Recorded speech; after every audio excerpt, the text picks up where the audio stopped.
Hello friend, स्वागत है आपका हमारे यूट्यूब चैनल रितु जी के जीएस स्टडी अड्डा में। फ्रेंड, आज की हमारी टॉपिक है कोणीय संवेग तथा जड़त्व आघूर्ण में संबंध, relation between angular momentum and moment of inertia. ये हमारी टॉपिक बहुत ही शानदार है क्योंकि ये जो हमारी टॉपिक है, ये हमारा क्वेश्चन है, वो एग्जाम्स में जरूर पूछा जाता है। इसलिए आप इसको ध्यान से पढ़िएगा। और क्वेश्चन कुछ इस तरह पूछा जाता है कि कोणीय संवेग तथा जड़त्व आघूर्ण में संबंध क्या है, इसे ज्ञात करिए। तो फ्रेंड, कोणीय संवेग तथा जड़त्व आघूर्ण के बीच में संबंध क्या है, ये जानने से पहले आपको बेहद जरूरी है ये जानना कि कोणीय संवेग क्या है और जड़त्व आघूर्ण क्या है। हमने कोणीय संवेग के बारे में भी बता दिया है, जड़त्व आघूर्ण के बारे में बता दिया है। और अगर आपको कोणीय संवेग और जड़त्व आघूर्ण के बारे में जानना है तो आप लोग मेरी पिछली वीडियो को एक बार जरूर ओपन करके देख लीजिए, जिससे आपको समझ में आ जाएगा कि कोणीय संवेग क्या है और जड़त्व आघूर्ण क्या है। अच्छे से समझ में आ जाएगा और आपको ये वीडियो देखने में ज़्यादा प्रॉब्लम नहीं होगी। तो फ्रेंड, अब हम अपने टॉपिक को स्टार्ट करने जा रहे हैं और आप लोग वीडियो को पूरा देखिएगा। अगर वीडियो अच्छी लगे तो लाइक और कमेंट जरूर करिएगा। और अगर आप मेरे चैनल पर नए हैं तो चैनल को जरूर सब्सक्राइब करिए, जिससे आने वाली मेरी हर एक वीडियो आप तक सबसे पहले पहुंचे। तो आइए फ्रेंड, चलते हैं अपने मजेदार टॉपिक पर। तो देखिए फ्रेंड, हम ज्ञात करते हैं कोणीय संवेग तथा जड़त्व आघूर्ण के बीच में संबंध, relation between angular momentum and moment of inertia. तो देखिए, माना कोई पिंड ओमेगा कोणीय वेग से किसी अक्ष के चारों ओर घूर्णन गति कर रहा है। हम मान लेते हैं कि कोई पिंड ओमेगा कोणीय वेग से किसी अक्ष के चारों ओर घूर्णन गति कर रहा है। पिंड के समस्त कणों का कोणीय वेग भी ओमेगा ही होगा, परंतु प्रत्येक का रेखीय वेग भिन्न भिन्न होगा। ये बातें ध्यान में रखने योग्य है। क्या? कि पिंड के समस्त कणों का कोणीय वेग ओमेगा ही होगा, परंतु प्रत्येक का रेखीय वेग भिन्न भिन्न होगा। आइए हम टॉपिक को जो है लिखते चलते हैं, जिससे आपको और अच्छे से समझ में आएगा।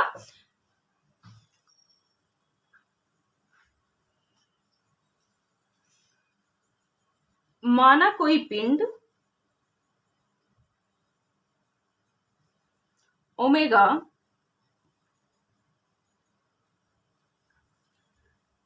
कोणीय वेग से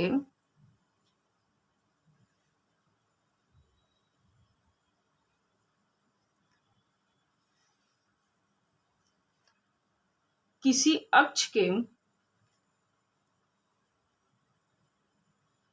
चारों ओर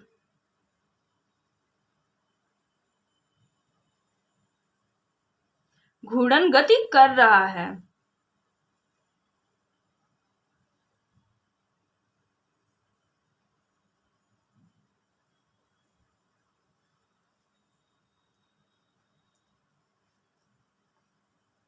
पिंड के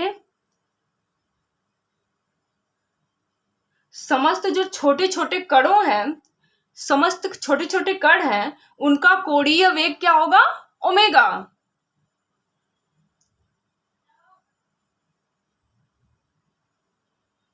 समस्त कणों का कोणीय वेग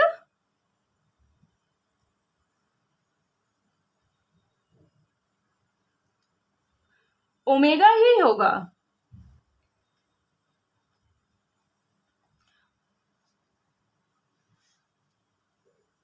परंतु उनका रेखीय वेग क्या होगा? भिन्न भिन्न होगा, अलग अलग होगा।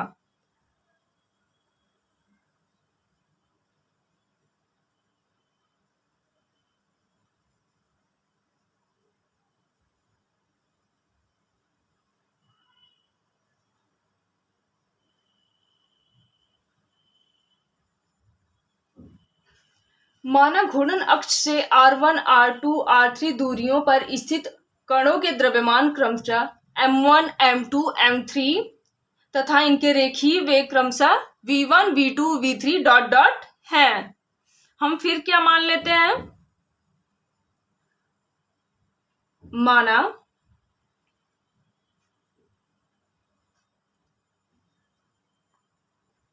घूर्णन अक्ष से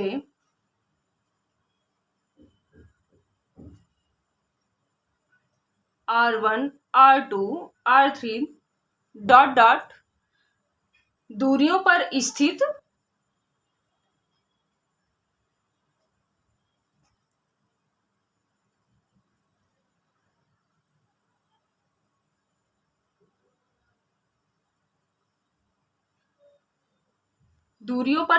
कणों के द्रव्यमान, जो छोटे छोटे कण हैं उनके द्रव्यमान क्या है?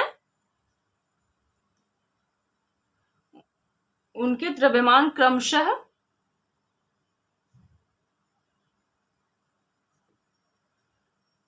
M1, M2, M3 dot dot तथा इनके रेखीय वेग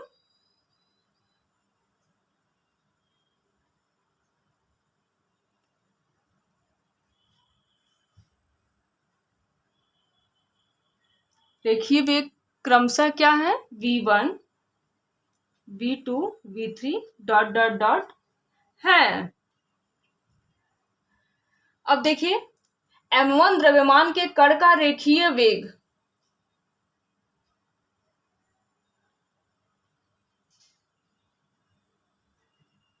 M1 द्रव्यमान के कण का रेखीय वेग क्या होगा?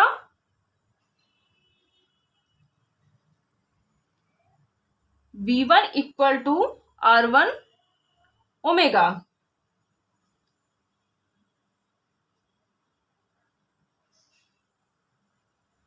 अतः इस कण का रेखीय संवेग P1 इक्वल टू क्या हो जाएगा?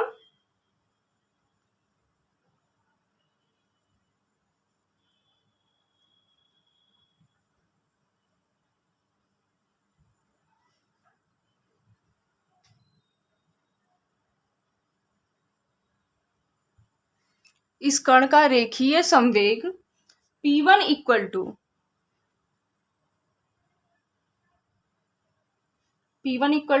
M1 V1।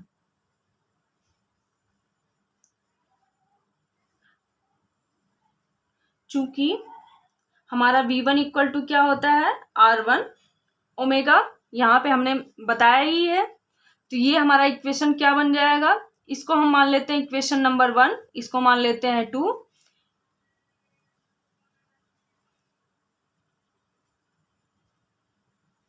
Putting the value of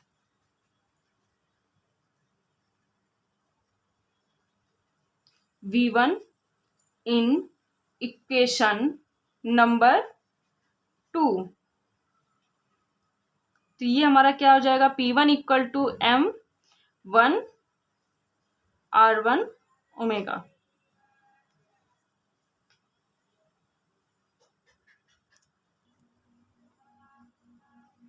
और P1 equal to M1 R1 omega. अब देखिए इस रेखीय संवेग P1 का घूर्णन अक्ष के परितः आघूर्ण, इस रेखीय संवेग P1 का घूर्णन अक्ष के परितः आघूर्ण क्या होगा वो हम ज्ञात करते हैं।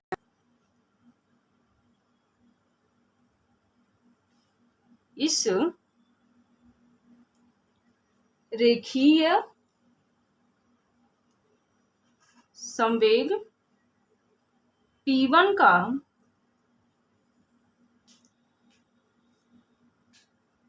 घूर्णन अक्ष के परितः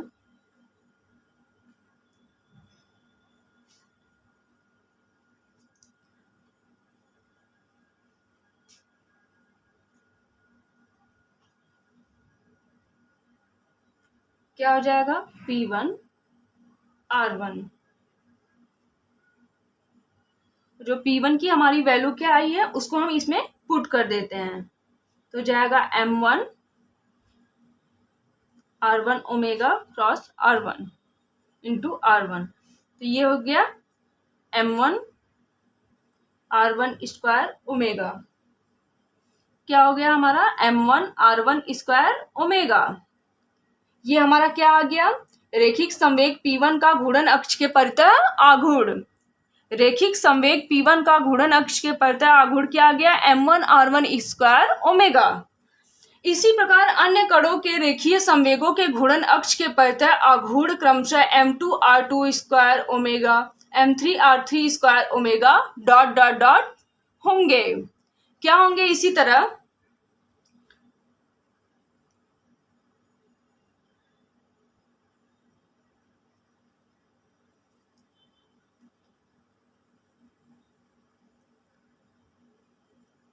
अन्य कणों के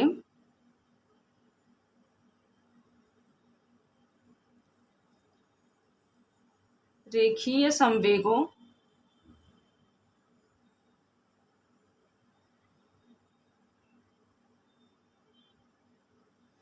घूर्णन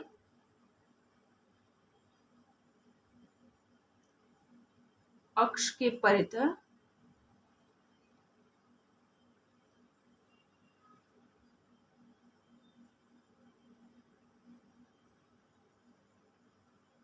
आघूर्ण क्रमशः क्या हो जाएंगे, m2r2 square omega, m3r3 square omega dot dot dot होंगे। अतः पिंड का घूर्णन अक्ष के परितः कोणीय संवेग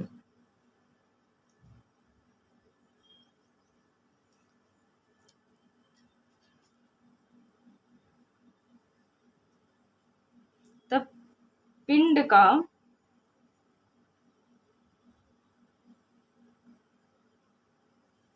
घूर्णन अक्ष के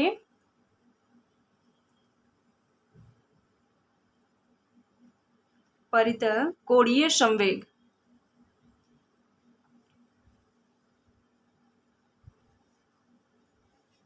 L इक्वल टू पिंड के सभी अवयवी कणों के रेखीय संवेगों के आघूर्णों का योग।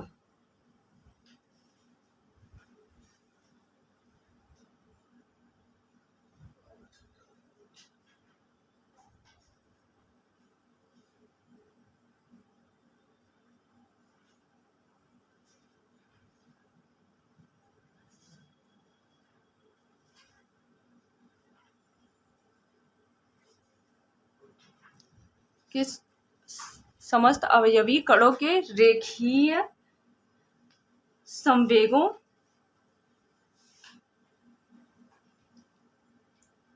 के आघूर्णों का योग।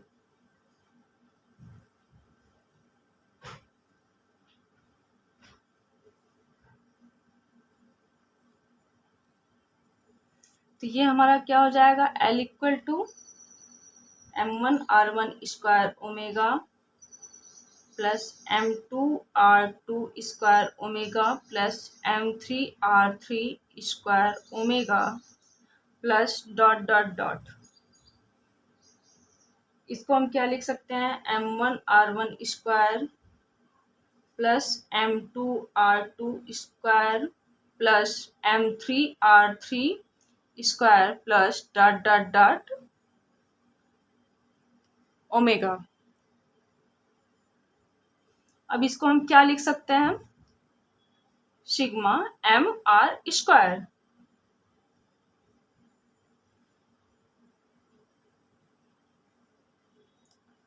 परंतु हमारा sigma m r square equal to क्या होता है, घूर्णन अक्ष के परितः sigma m r square equal to घूर्णन अक्ष के परितः जड़त्व आघूर्ण I।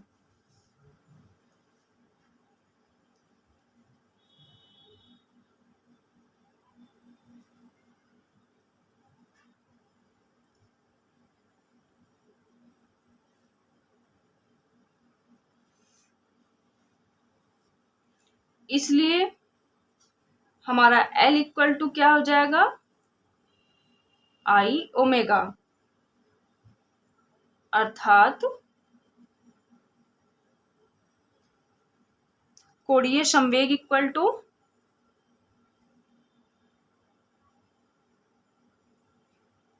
जड़त्व आघूर्ण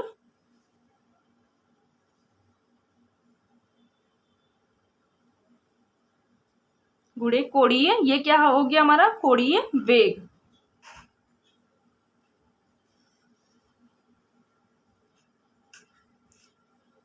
यही हमारा देखिए जड़त्व आघूर्ण और कोणीय संवेग के बीच का रिलेशन है। अब देखिए फ्रेंड, इस सूत्र के आधार पर जड़त्व आघूर्ण की परिभाषा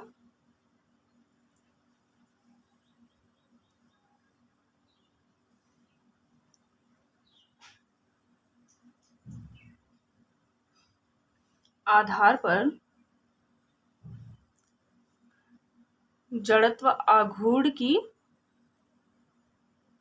परिभाषा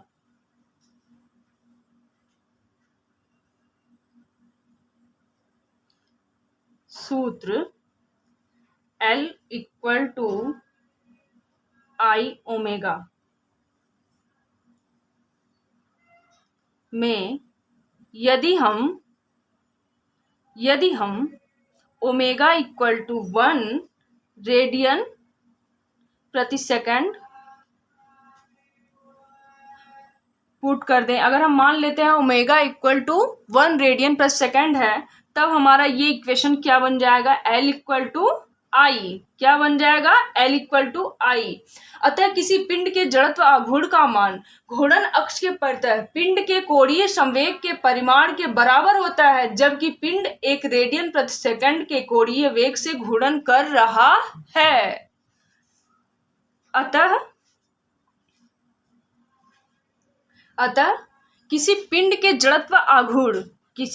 का जड़त्व आघूर्ण का मान घूर्णन अक्ष के परितः पिंड के कोणीय संवेग के परिमाण के बराबर होता है, जबकि पिंड 1 रेडियन प्रति सेकंड के कोणीय वेग से घूर्णन गति कर रहा है।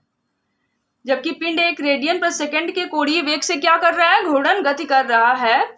तब हमारा क्या हो जाएगा, L इक्वल टू आई।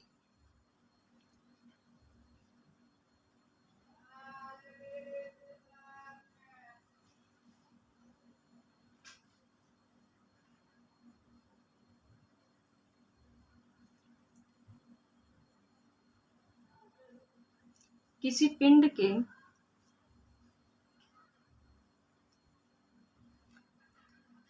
जड़त्व आघूर्ण का मान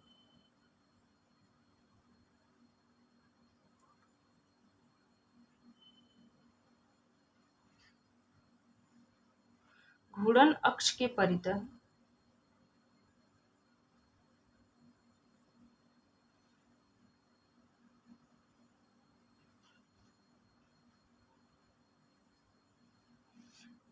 पिंड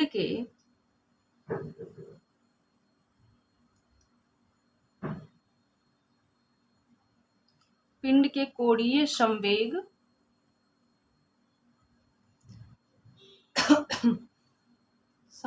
के परिमाण के बराबर होता है।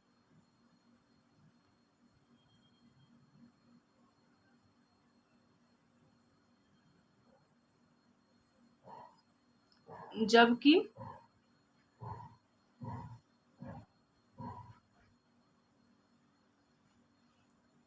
एक रेडियन प्रति सेकंड के कोणीय वेग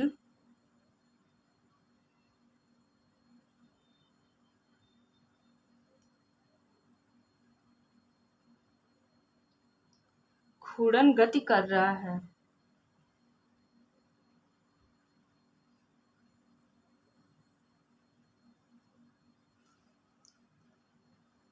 तो देखिए फ्रेंड, ये हमारी टॉपिक कंप्लीट हो गई। कौन सी topic, relation between angular momentum and moment of inertia. Moment of inertia and angular momentum के बीच में रिलेशन क्या है, ये हमने आपको ज्ञात करके बता दिया है। L इक्वल टू आई कब, जब ओमेगा इक्वल टू 1 रेडियन प्रति सेकेंड। ओमेगा क्या कर रहा है, 1 रेडियन/सेकंड के कोणीय वेग से घूर्णन कर रहा हो, तब L इक्वल टू क्या हो जाता है हमारा, I, नहीं तो L equal to I omega. अब देखिए फ्रेंड, हम इसी के बेस पे आपको क्वेश्चन सॉल्व करके बताएंगे, जिससे आपकी ये टॉपिक और अच्छे से क्लियर हो जाए, अच्छे से समझ में आ जाए।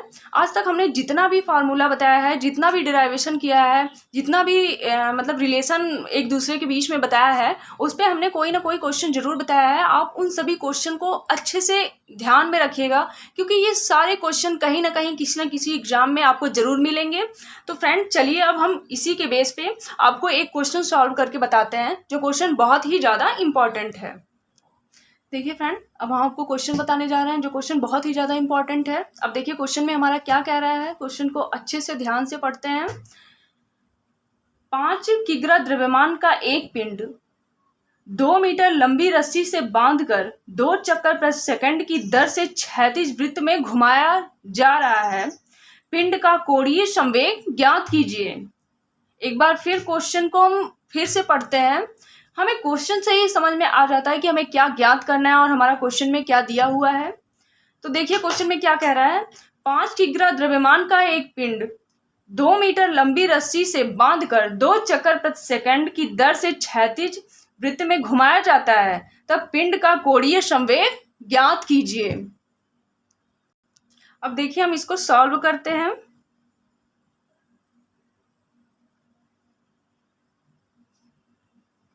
हमारा क्या दिया हुआ है, 5 किग्रा द्रव्यमान मतलब M इक्वल टू 5 kg,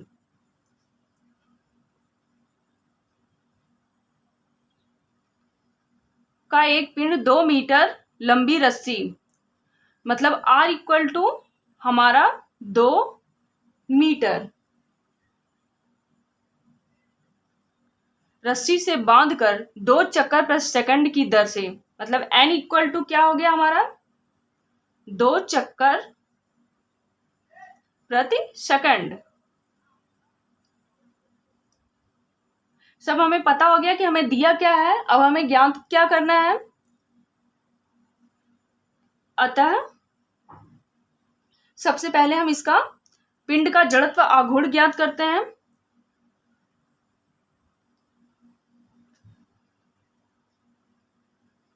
पिंड का जड़त्व आघूर्ण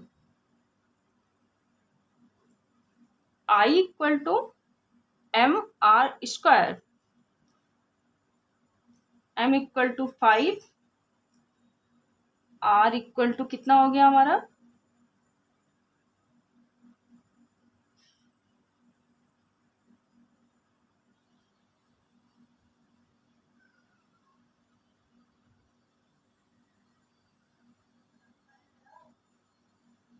किग्रा मीटर स्क्वायर। जड़त्व आघूर्ण I इक्वल टू हमारा क्या आ गया, 20 किग्रा मीटर स्क्वायर। अब हम ज्ञात कर लेते हैं कोणीय वेग।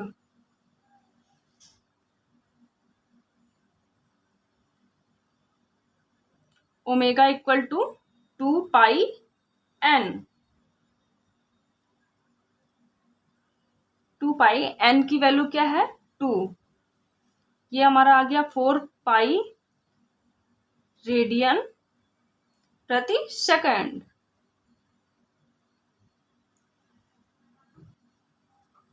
अब देखिए फ्रेंड, हमें पिंड का जड़त्व आघूर्ण पता हो गया और इसका कोणीय वेग भी पता हो गया। हमें क्या बोला है ज्ञात करने के लिए, कोणीय संवेग। कोणीय संवेग मतलब L equal to I omega ज्ञात करने के लिए बोल रहा है। तो पहले हमने I की वैल्यू निकाल लिया, जड़त्व आघूर्ण, अब इसका कोणीय वेग हमने ज्ञात कर लिया। अब हम इसको ज्ञात करेंगे कोणीय संवेग। अतः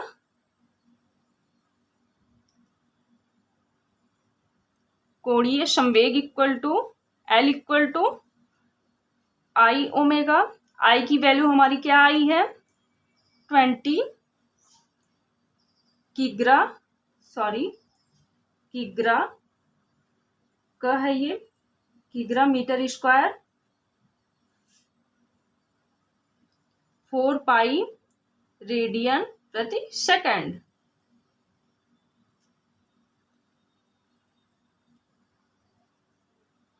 इसका इसमें मल्टीप्लाई करेंगे तो क्या आ जाएगा,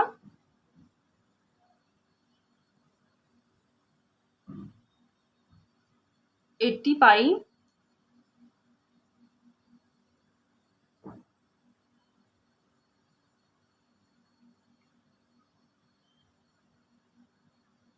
किग्रा मीटर स्क्वायर प्रति सेकंड। ये आ गया हमारा आंसर।